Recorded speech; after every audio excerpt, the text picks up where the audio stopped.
I think we're often confused about what true power is and what it looks like.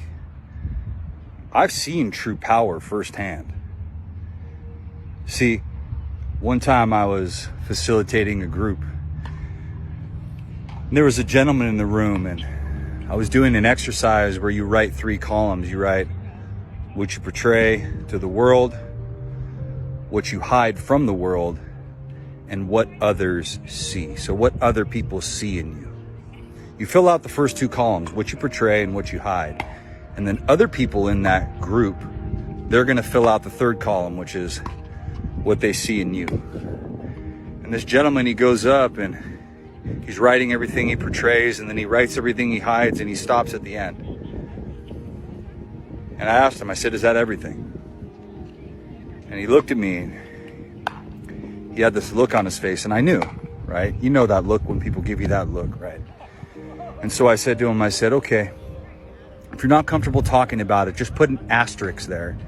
And when we get there, if you're comfortable, we'll go there and we'll talk about it. So he shares everything, and he gets to the bottom, and he starts to have a full-blown stress reaction in the group. So he starts trembling, he starts having a breakdown in the group. And he said that his uncle molested him when he was 7, 8, and 9 years old. And as he started to share this, there was probably 12 other men in the group. It was only men in the group. And 7 out of 12 men began to weep and cry in the room with this man. I started to cry. I couldn't help it. I'm tearing up. And 7 of these other men said, same thing happened to me. Same thing happened to me. And I watched 8 men, getting goosebumps right now. I watched 8 men come into the center of that room and embrace one another. They literally fell into one another's arms. You want to talk about power? You want to talk about true power? The room was literally, I could feel the Spirit of God in the room. Oh, it was amazing. And you talk about power and healing. You know what healing really comes from? Is when we create space for people to share their experience. This guy had skeletons in his closet from 40 years earlier. This guy had done like 20 years in prison for all the crime. Because why? He was a victim, and he promised himself that he would never be a victim again. So he became the perpetrator. And so he became the perpetrator in other people's lives. And a lot of these behaviors led him to prison. He got locked up. It led him to getting locked up. And so, man, you know, when you share something, you liberate others from their darkness. When you share something, you liberate others from darkness. All that stuff that you want to hide and bury, you know God wants to use that, right? God wants to use your story. He wants to use the skeletons in your closet to give somebody else permission. And right now, I'm giving you permission. I'm giving you permission, right? To step into something better for yourself because you deserve it.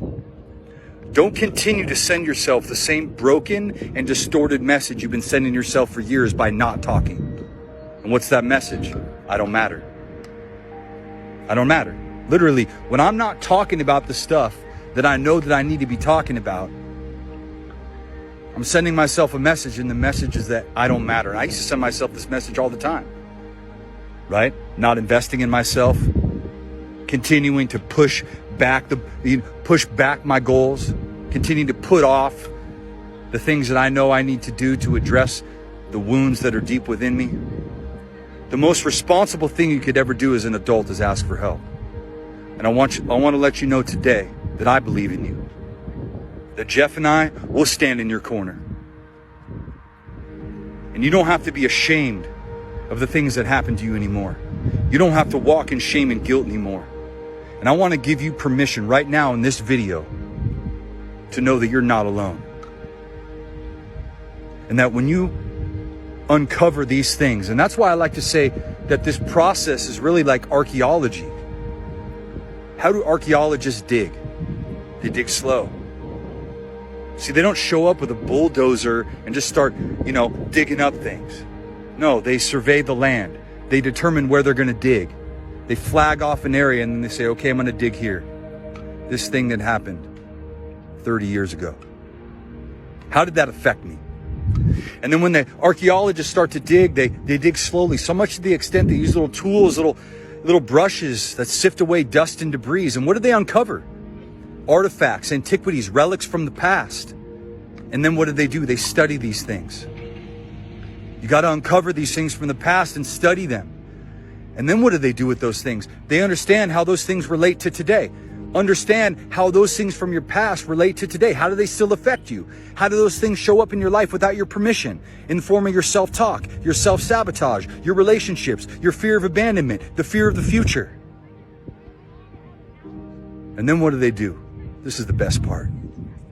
They put those things on display for other people to learn from. They put those things on display so other people can learn from them. Your story has so much power. And I'm telling you today, from somebody that's experienced this, everything that I buried that I never wanted to talk about, I never knew the power that it held. The most powerful thing you have is your testimony. And your testimony about what you survived and what you endured and what you had to go through, one day will be somebody else's survival guide. Because you will give them permission and you will liberate them. Your light will liberate them from the bondage of their darkness. You're not alone.